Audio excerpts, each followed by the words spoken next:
to the things I don't do.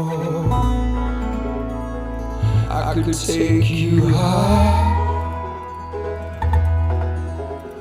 Oh, I'm on fire. Oh,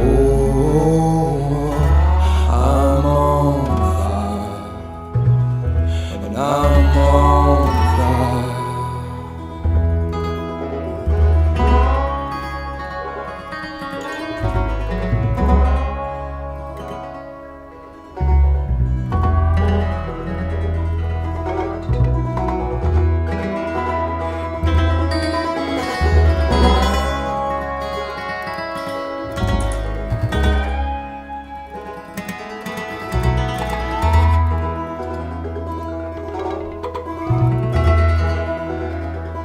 Sometimes it's like someone took a knife, edgy and dull, cut a 6-inch valley through the middle of my soul.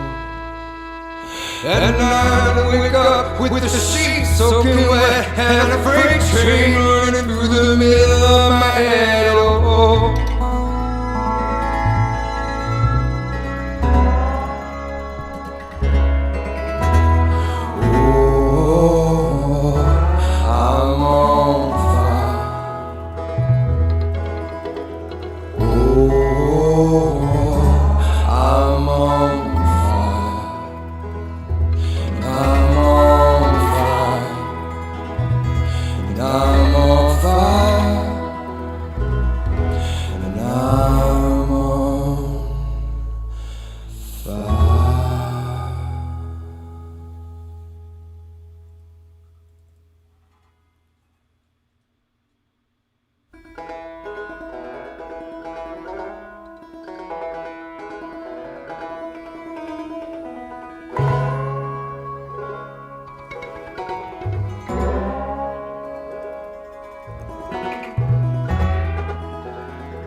girl, is your daddy home? Did he go and leave you all alone now? I got a bad desire. Oh, I'm on fire. Tell me, baby, is he good to you? Does he do to the things I don't do? I could take you high. Oh, I'm on fire. Oh, I'm on fire. And I'm on fire.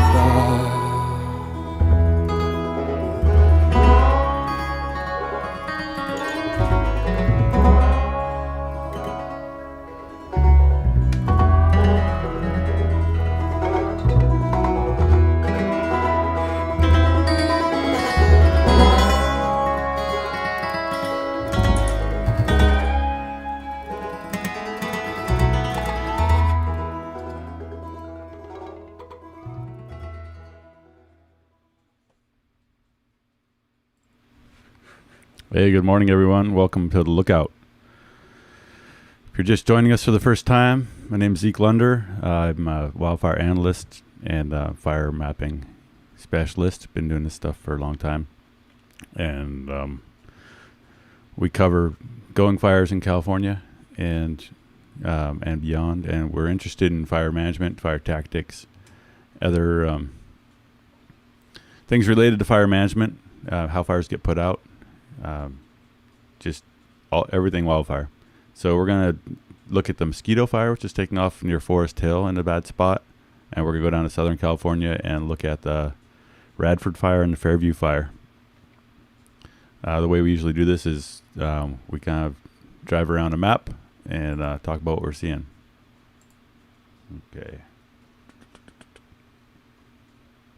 Gotta get the map going here. Thanks.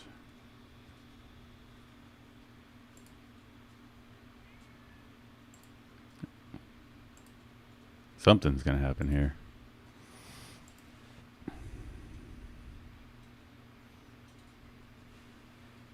All right, I'm gonna fiddle with this for a second. It's not cooperating with me.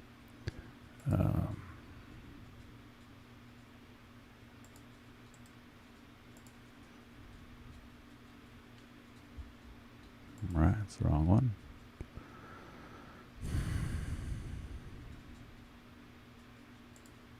Sorry for the delay.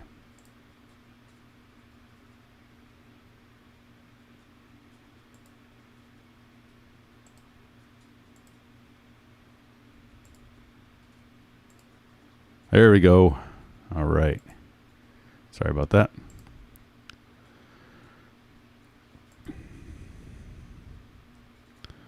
So,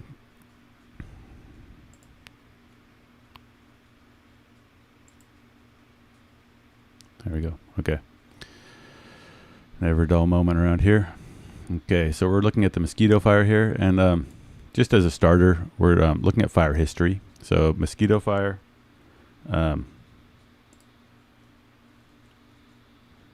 Whoa. There's all kinds of good stuff happening this morning in the lookout. Jesus. Live media people, no joke. Okay, we're looking at fire history here, and these different colors are fires we've had in the past. We had the 1960 volcano fire. We had the 1924 Deadwood fire. We had the 1936 McKinsey Hill fire. So we're looking at kind of big old fires. We've got the American fire here in blue. And then we're going to switch from here to kind of more recent fires.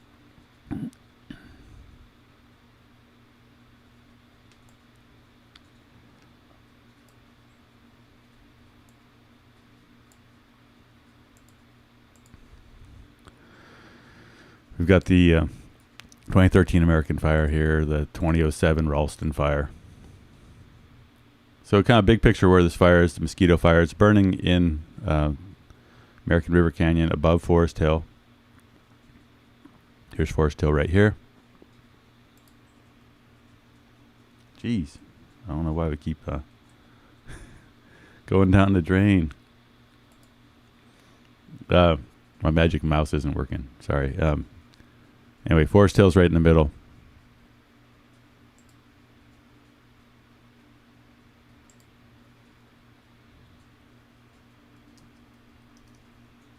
I'm just going to take a minute to get things set up right because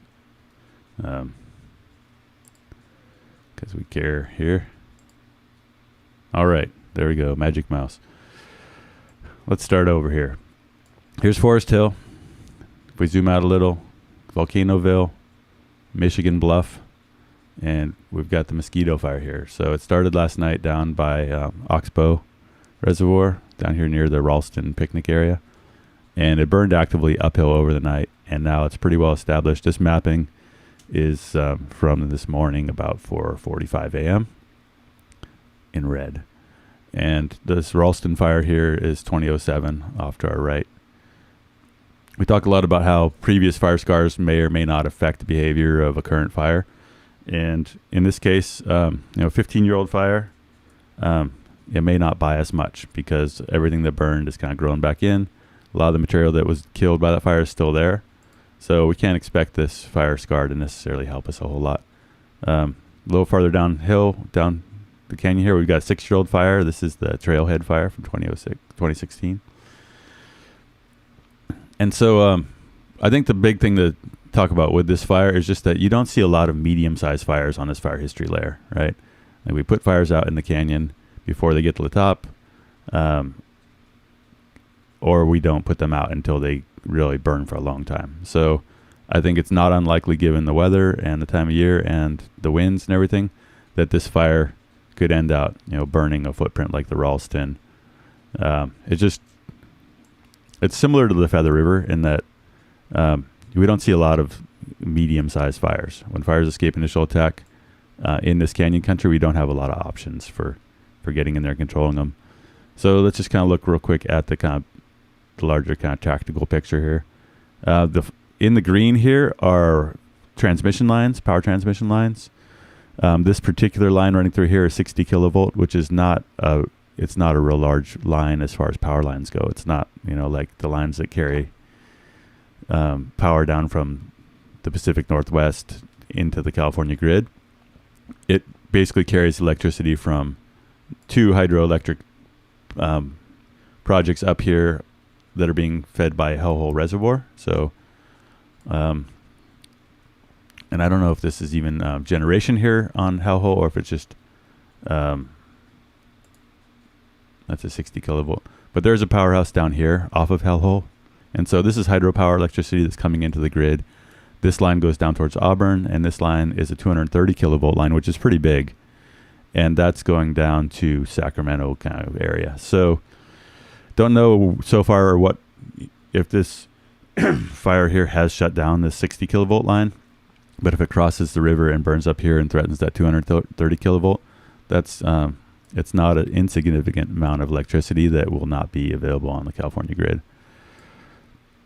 So far, the fires hasn't crossed the canyon onto this south slope, so that's good. So what are our options here for controlling this thing? It really burned actively overnight. We've got this really hot, dry weather, and we're in September, which means we can get pretty wild winds.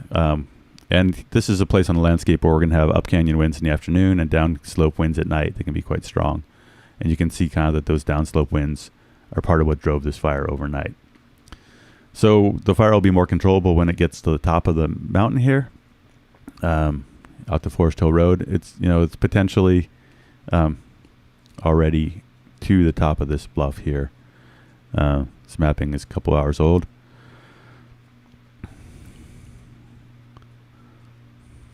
So today, I'm sure one of the big priorities is to protect structures out here in Michigan Bluff. I was looking for structure mapping layer. It's not a huge number of homes out here, but there's some settlement. So we're kind of looking from Michigan Bluff back down towards the fire here. So it's definitely in a bad spot as far as the fire funneling up out of the steep canyon. Anyway, a lot of potential for this fire. We'll keep an eye on it. This is all the intel we really have on it right now, just getting going. But there you go, Mosquito Fire. So now we're going excuse me. We're going to fly down to Southern California now and just check out, we got this mapping of the grid. So we're looking south now over the foothills, and we're looking over the Central Valley. Pretty interesting map. This public data from the California Energy Commission of major transmission lines. We think of freeways, in California connecting communities, but we also have this wild network of power lines everywhere. This is just the major transmission lines, and it doesn't get down to the kind of distribution lines. Coming in over Southern California here. Now we're going to go to the Fairview Fire. So Fairview Fire here is near Hemet. So we're kind of look north here over the Great Inland Empire. Here's Hemet. Here's Ontario. Over here's Big Bear Lake. We're going to check out the Radford Fire after we check out Fairview Fire.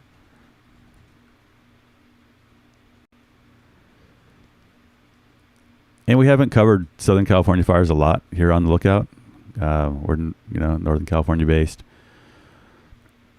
A lot of, most of the fires I've worked on in Southern California has been on incident command teams. So by the time we get there, it takes 12 hours to drive after waiting 12 hours for a call. You get there and the fire's out. So that's kind of how this area, tends to burn fast and furious. So here we are in Hemet.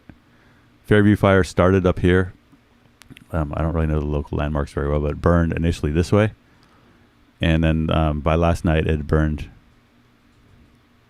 down into here. And this end of the fire hasn't spread much in the past 24 hours.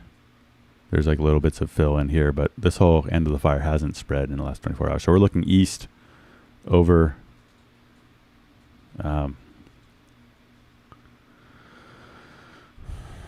Gibble Road. So there were some structure losses and people died out in here. If you're affected by this fire, we're, sorry you're impacted. So last night, fires kind of squirted out here towards Little Lake. And yesterday afternoon, it crossed Bautista Canyon. So now we're looking kind of is Walburn Ranch, Glass East Ranch, Bautista Creek Ranches. So we're looking up Bautista Canyon. Yesterday it spread across here about 3 p.m. and then this mapping here is as of about 3 a.m. this morning is this mapping out here. This mapping is from a program called FIRIS, which is run by California State OES, formerly run by Orange County. And they fly these fires with an infrared plane and then they publish it to a accessible location, public access.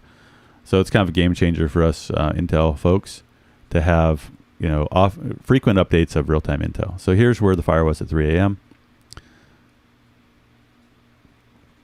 I don't have a lot of intel on where it's going to burn out to, except that it's clear that it's burned out here for the most part out to this irrigated pasture land, and this will be the final perimeter of this edge, and where it's crossed here. I don't have any intel right now on what the tactics are or what the plan is, except that they were showing a little spot over this road, but they probably picked that up overnight.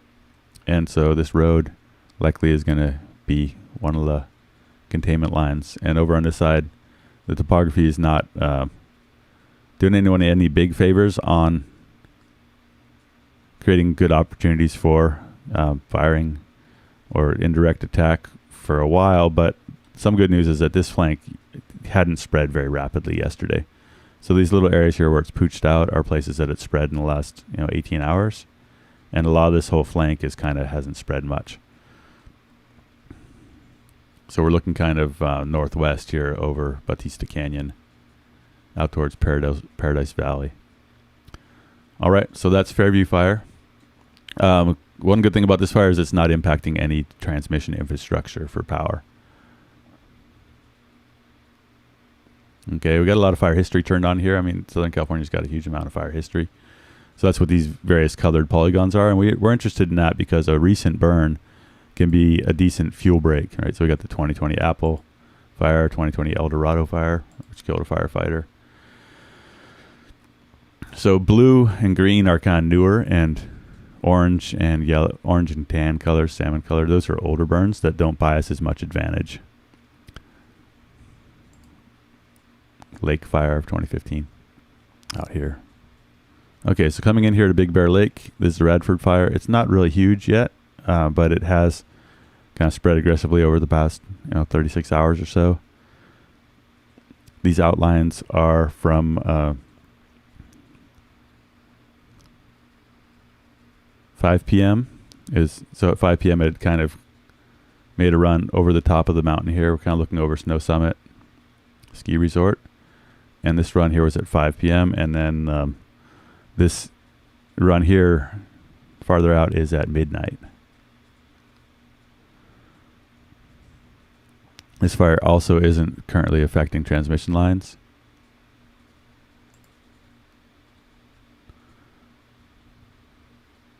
You can see the fire has kind of held up here at this road along towards Snow Summit. A little bit of spotting over it. I hear that they're running snowmaking sprinklers out there. So not a lot of spread along the top here, but then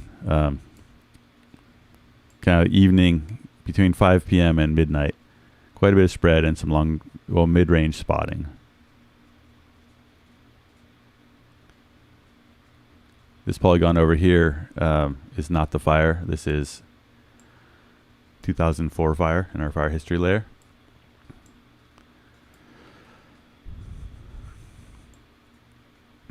Okay, so just to give you a little context of where this is compared to Big Bear Lake. Here's Bear Mountain Ski Resort. Here's the lake.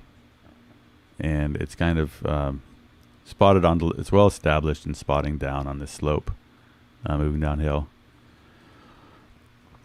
There'll be a lot of aircraft on this fire as conditions permit, but you still need to get crews in to put lines around spots. Aircraft are great for cooling things off and buying crews time, but if we're getting spotting and trees are torching, it's going to be difficult for them to actually contain it just with aircraft alone. So you have to get crews in. Don't know what crews are doing on this overnight. So we'll keep watching this fire. Give you a view here of Big Bear Lake.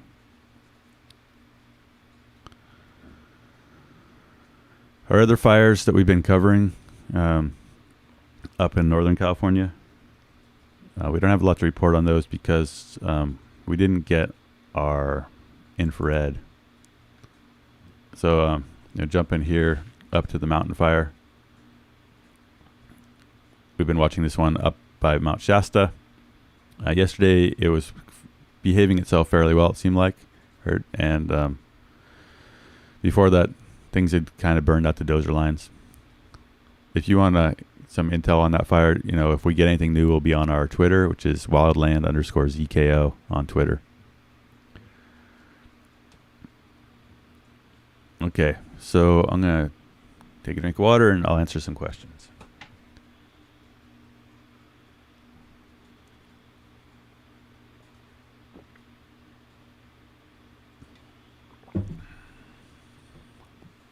All right, direction of winds for the Mosquito Fire. So let's talk a little bit about resources for tracking fires.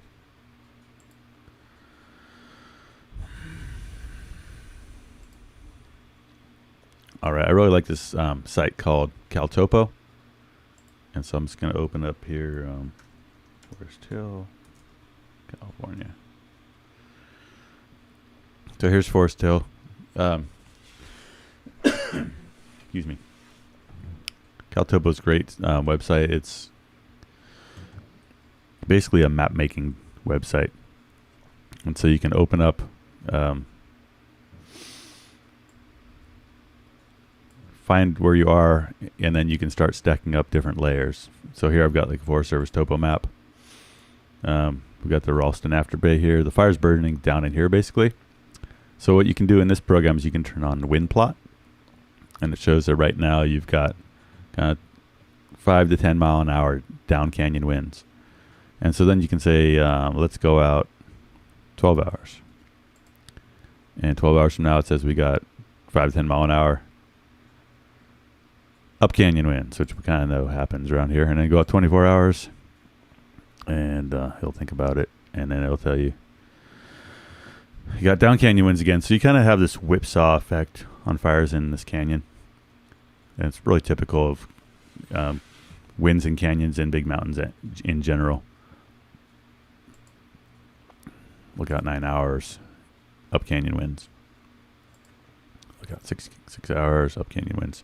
So recommend checking out Caltopo. Also recommend checking out windy.com. Windy.com is kind of the same data in a different wrapper. And so the cool thing about Windy is you can put in your location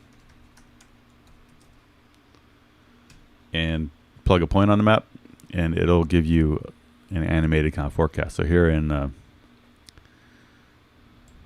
Foresthill, we can say, hey, what's it going to do on Friday at 2 a.m.? And so it's pretty interesting. It gives you kind of your gusts, and it shows you, it's good for showing kind of major weather systems. So windy.com's great website for this kind of stuff.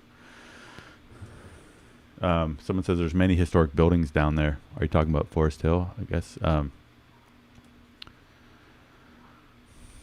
Can I talk about the tactics of CAL FIRE versus the tactics of the Forest Service? Why does the Forest Service let so much more acreage burn? Good question. All right, well, let's jump into our map machine here. Let's talk about something like the HERS fire. All right, so here we got the Delta and HERS fire on Highway 5. And let's turn on private timberland owners here.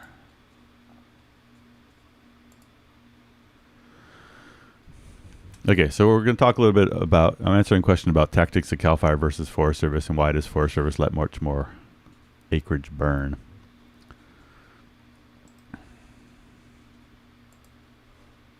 Just going to make this a little more easy to read.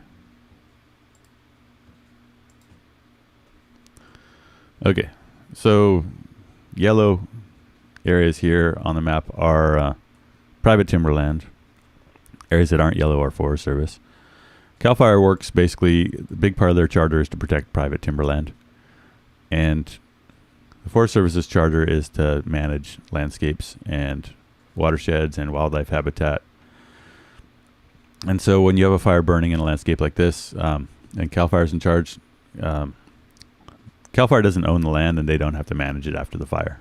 Their job is pretty simple. It's like put out the fire, minimize acres burned.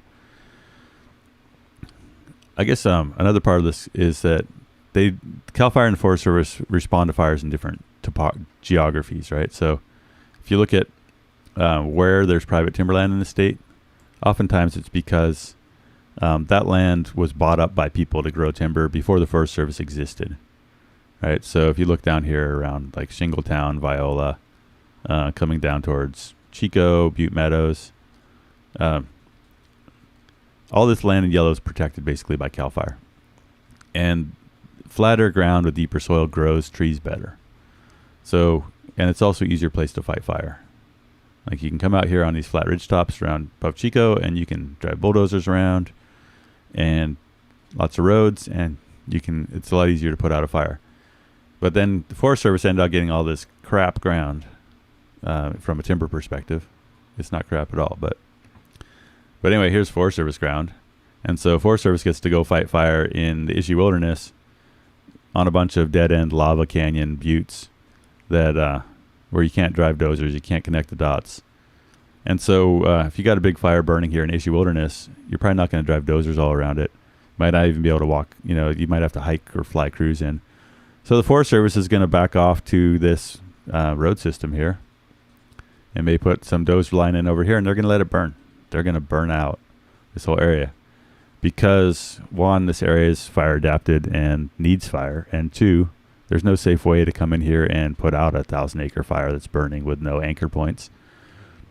So that's an answer. That's one of the answers. It's like the Forest Service has a lot of ground that is just not as well suited for initial attack and getting fires out quickly, like over here in the Feather River Canyon, say. Forest Service gets to respond to fires in the Feather River Canyon. And same deal as Ishii Wilderness, there's not a lot of great topography here for